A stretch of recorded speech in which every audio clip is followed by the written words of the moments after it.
Real quick before I teach you how to paint this beautiful Whirlwind Impasto paint. My name is Ali Hart. I've been teaching for over 20 years. I grew my business by 300% during COVID, teaching people all around the world. I have condensed everything I know into my new online course. It's a 2-hour masterclass called The Foundations of Loose Painting. Everything that I touch on my channel, gesture drawing, working with 5 colors, adding figures to your painting. It's like an afternoon with me. The link is below, but for now, enjoy the demo. And welcome to this impasto version. Don't turn me off, but it's a different one. It's a different one. I teach you how to paint with paintbrush, and I like to teach you how to paint with palette knife because I believe that all of these enrich your loose painting. They bring your personality in. They help you get the idea of imperfection and losing control. Red, blue, and yellow, the primary colors. Then we have black, and then we have white. When you work with impasto, you need a lot of paint. If all you get is this plastic palette knife, it will work. The point at the end, if you have it with it's straight off like a knife, it's a bit trickier. Here we are. I don't have a plate, so we're just using the top of this filing system. Being an artist, being a creative is the act of play and the act of freedom. I'm quite nervous today. I don't know why. Maybe because my son's coming back from camp and he's going to like barge in here and affect this. Maybe it's the fly that's joining. Maybe I'm nervous because of the judgment of others, just like you get. That's why I'm teaching you to always just come back to your skills. Learning how to paint, if you're improving your skills, you want things that don't move. You want light and shade. In my new course, we talk about warm tones and cool tones. But for the purpose of today, the flowers are here, but they're kind of a security blanket. They're a passerby. They are a reference point. They're not the be-all and end-all. Your artist's eye is the be-all and end-all. And I'm going to carry you through. Basically, we're just going for these beautiful roses. Some of them are here. Some of them are folded over. We want this to be like our little cinnamon swirls. And then we have the odd leaf here and there. But a little stalk here with a lovely rosebud here. Through the artist's eyes. Strong structure, ready for paint. I mentioned modeling paste. Modeling paste will help you in your journey with impasto painting. It's also fun. This is Carvable Galleria. I'm not sponsored by them yet. Texture, and it really is good for you because acrylic paint dries fast. This allows you to extend it, keep it longer. And palette. Okay, so we're going to mix green. We're just going to start with that green, get rid of it. So we have modeling paste and we have blue. When it comes to palette knife, it gets messy, it gets murky. Off close by is very handy. You to learn how to mix your own paint. Do you want to know why? Yes, you do. Because when you mix your own paint, you bring your own personality. That's an Ali green. What makes the same as you, and that's what makes it all the richer. The thing I ask when you're doing impasto painting or any painting is mix your color to a solid color. Spread it like butter. So, woo! Going for the dark first. And this is where you play.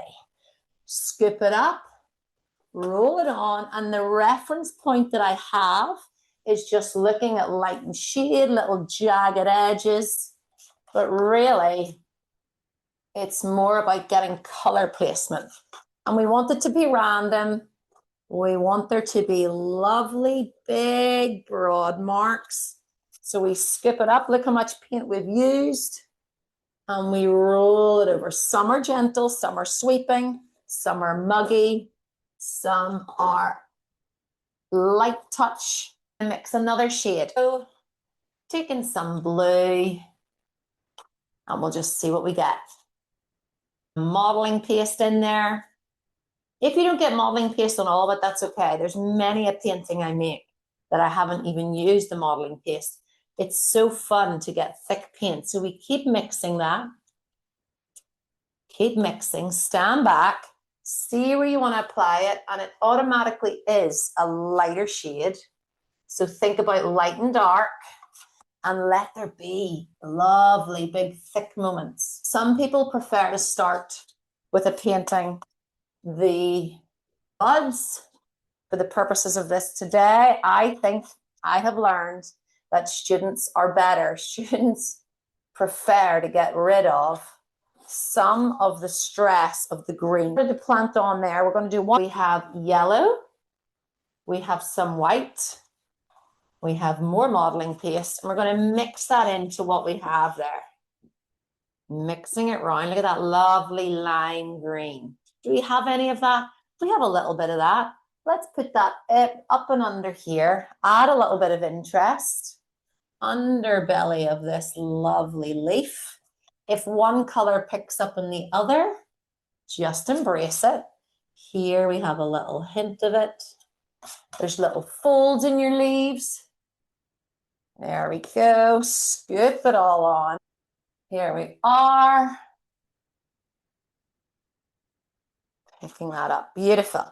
So the more movement, the more fun we have, the more expressive the painting will be. So here we are. Using the point of your knife to add in some shape.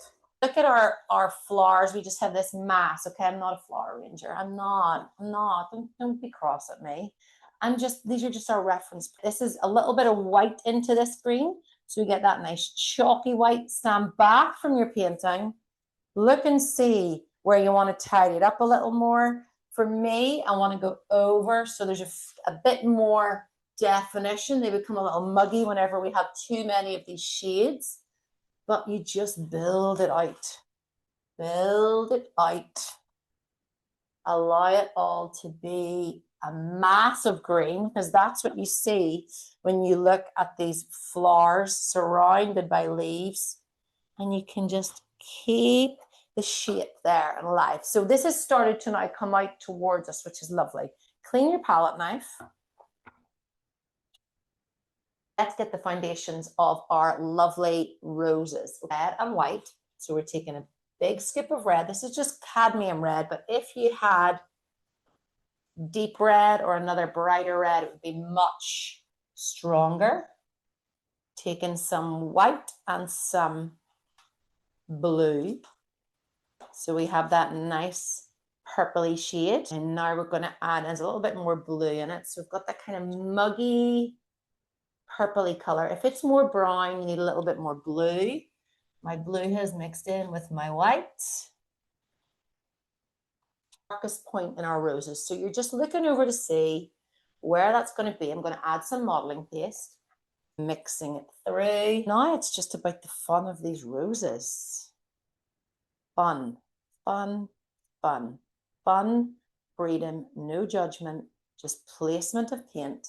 So here, because we're going to also go over what is here. So there's one. I'm going to shape it in, and it's going to come to here. So we're on this lovely large scale. Here, this is going to go over the stalk that was there. Up at the top, our swirly in the middle. Over the side, we've got a lovely wee petal up there. We're running out of a little bit. And here, scrape it all up. And then using that knife to come down. It's never very uniform. It's always quite chaotic, even though it's serene. Flowers are soft. A chunk of white into your purple and a little bit of blue, if that seems to be the accidental point that we're at right now. And then some more red. We're now just mixing like lighter versions of these purpley pinks, because whenever we're working with impasto paint, and you're working with thick paint, when you've got one knife, the detail has got to come through in the lights and the darks. The detail is an illusion for your viewers with the light and the dark. Like here, we start to create an illusion. And we start to create some depth. And just using the guideline of your gesture drawing. Same with over here. Just gonna let that start to shape, just pushing the paint in, pulling the paint along with some modeling paste first. I dropped the black paint into it when I was loading it up for you guys. Similar color that we just were in there before, that kind of muggy, purpley shade. Standing back, looking in, and then we go back in to create that illusion. Keep mixing. So here, some of it be really thick, and let it be pointy, little, where there's little petals come up. Sometimes it's swirly. You'll hear me say about a cinnamon swirl. Same with here. Let it interrupt what's there with the green. And let it take its own shape. So the green was our background. And now we get to go up and over. And we've started to build it out. It's coming towards us. Make some light versions of that by taking white, big skip of white into what we've already got. For me, I've decided to zoom in on the flowers that are there today. I don't want it to be the same as the paintbrush version of this. But the reason I encourage you to do it, and I did in my new course, is whenever you have a subject matter, why not linger on it for a while? Why not get your eye really in tune with what is there and push your skills? So these are your skills of using palette knife, of working at speed, because I believe speed pushes your creativity. We'll scale at the minute. And just like, it just doesn't have to be, or because one painting hits the magic, there's no guarantee the next one is going to look the same, feel the same. So why not take some control of that yourself and play? What you can also do is take a little bit of paint off this, lift some of the green that is there, and you can bring that up. So you start to shape and you join your greens and your purples together so they don't feel like foreign bodies to each other. You're now getting that nice overlap and you're closing in the white gaps. Nobody wants any white bits. Lovely. And then remember as well, you can just navigate it. When you're working with impasto, you can navigate it. You can decide where the full stop is. With the layers down there now. And now we're going to come back and do a little bit more depth on our green. So clean your palette knife, get some blue and yellow and a little bit of red. That, my friends, blue, red, and yellow are the foundation of brown. And the reason that I've added a little bit of red into this is I want my green to be, not to be potent. And by bringing the red in, you take kind of the sting out of it. So you start to get a little bit more earthy tone, planting in shapes here. So every time you paint anything at all, it's just shapes. If you're painting the buildings in New York, it's shapes. If you're painting a person's face, you break it into shapes. Is filling in these gaps, which adds depth. Over, taking a little note, I'm going to add a little shape. Here too, bringing it down, starting to join in the dots between each of our buds. And then if it starts to feel like it's too clunky, there's too much happening, it's too stripy, just merge some of it in. Pick up some paint from somewhere else and just merge it in. Marks out of 10 in this class. Learning time. On there, you're learning. Your muscle memory is working. It's working, it's working. Okay, I'm going to take some white into that. And a bit low on the old modeling paste. So I'm going to let this be nice and thin. And according to the thickness of your and the quality of your paint, there will be, it'll be thicker, it'll be thin. So I'm going to just add this on little areas. Ooh. Joy. Gorgeous. Okay, leaving that. Now we're coming back to our pinks though. So clean your knife, clean your palette if you need to as well. I'm going to take a big chunk of white over here and then start with pinks. Red goes a very long way. I made this nice bubblegum pink. I'm going to scoop some of it up and grab whatever you have of that purpley shade from before. Then we get the nice harmony in our painting whenever we have these colors, these strains of other colors coming through. Your modeling paste should not change the color of your paint, by the way. Don't be thinking it's going to make it lighter. It shouldn't. Stand back, have a look at what it is I want to portray here, the size, the scale. And if we look at these little rosebuds, they have their little layer. Adding this on, we get these nice little folds here. And it's, if you think about it, like nearly you're placing it on little areas so that it becomes its own little swirl. You're trusting that it works. And it's also not letting yourself get everything much the same. So just have a look at one rosebud and stick with it. You might be painting on a smaller scale, which is totally fine. I know many of you do. I like to show you on this scale to show you that it's possible. Then we have a little bit coming around here. Then we have a little bit here. Just patchwork it on. It's okay if things overlap. We start to just build them out. And then you can do your little cinnamon swirl in one of them. So we've now crossed into that lighter pinky shade. It's picking up some of the purple, but I'm just following some of the marks that are already there. And I'm pulling the paint over them. Some of it's light, some of it's big push, dark into it. Have a little look, see what it is you want to do. This one's a bit like a peony up the top. Not too bothered. Dry purple. The other thing you can do is take some off and bring it back in. Actually bringing in some of the green here too. I'm gonna have to get the modeling paste back. Lovely. The green's not really functioning. It's a little bit, it makes it a little bit muggier, that's okay. Oh, it's actually beautiful. That's a nice in-between shade. You've probably noticed that I haven't put in the vase as yet. Filling in the gaps, these last little bits so that we get some more depth, pushing the dark back, bringing the light forward. When it comes to the vase, you can decide if you want to do it or not. The angle that I've gone at, I'm not sure where I want to put the vase in. It would have been good if you thought about that before you started, but no.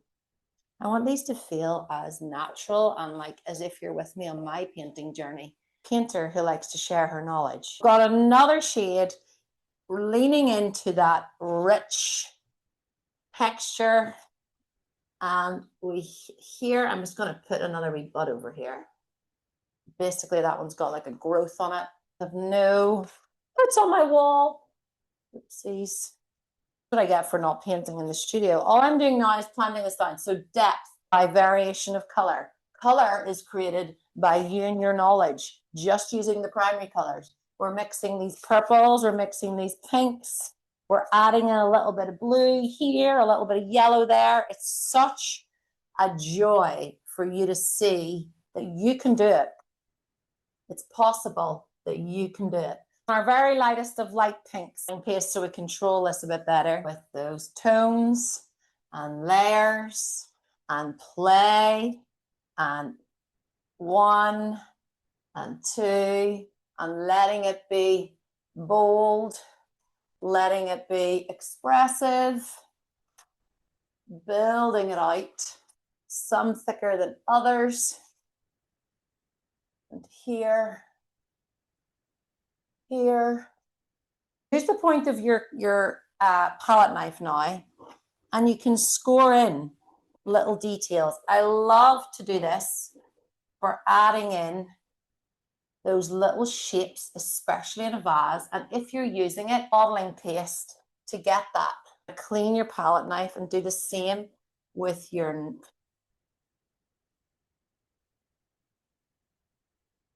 greens. And now I want to decide if I want to do a vase. And over here for the vase, blue into this pinky shade that we have here. I'm going to mix it. So it's blue into that pink, so it's going to soften it. I think I'm going to go then, try this. And again, I say, we try it, we play. And I'm going to make it so that it's more here. Just take it over.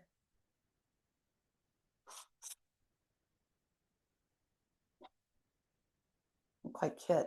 No. Well, first thing we're going to do anyway is we're going to take some fresh white and we're going to fill in that background. I have no way of doing this entirely. This guy, it's the angle. Just put variations of blue all around it. It's so pretty. Some light, some dark. I'm just going for that. I like this bit because, same with paintbrush, you can determine the shape. So if you think that when you get to this stage that you want to have like more defined jaw, if you're doing someone's, like if you're a portrait, or if you think that you want to do the vase a little smaller, or you want to cut into the leaves like that, you can do that. So you're just pulling the paint all the way along, and then you can soften your edges as well. Filling the paint in and around. Energy back in by not losing what you've got there. I think I'm just going to go for the whole thing. Production. Imagine running out of one of your materials, Alison. Not good. Okay. Nobody minds. And then up at the top. Oh, it's nice though. I want you to play. All in my head. So this is where you could have it that it's a bunch being held, or it's just, like I tell you all the time, it's a moment in time. Do you know, I'm like you, I get lost in it. I don't know what's happening. I've decided that I'm the worst in the world. I'm like you. You just stick with the program. Right now, I'm going to stick with it and get that up the top done. And out of supplies here. Addition of tones is not fully intentional. And paint from somewhere. Robbing Peter to pay Paul, or whatever it is. You can scrape it off. If you've time to play. Blue that is mostly blue and white with a little bit of that bubblegum pink. We don't linger too much. Last thing that I'm going to do is a little bit of bright white. A little bit of bright white on those petals. Look, this is my workshop paint. I think we've all learned that I need to be using thicker white. Dab it like this. This is like when you're doing landscapes with me, or clouds, or waves. It's your finisher of little scores of it, picking up little pieces on the very inside of the roses. Let those little cinnamon rolls come alive. Same with here. Trust yourself. Same thing. We get here. Look, you can bring the petals back to that. Here. Do it with your bright white and you come back. It will have picked up some color. So don't keep going. Come back to the palette each time. Gorgeous, gorgeous, gorgeous. As with all of these paintings, I could give you 24 hours to work on it. Or I could tell you to settle yourself to look what you've created using your own skills of mixing colors, red, blue, yellow, black and white, using one palette knife and your artist's eye. I'm going to bring it in closer. Please subscribe for more. This is your Whirlwind Roses. What a whirlwind it is, and what a beautiful lot of swirls we have. Muggy little fly is still here. We've learned how to take something in front of us, how to bring it to life on the canvas, and it's not using a grid, it's not using a picture. Our security blanket is there, but our skills are in here. And shade, freedom, fun, play. Please do get in touch. Let me know if you give it a go. I'm Ali Hart, and it was a joy having you here.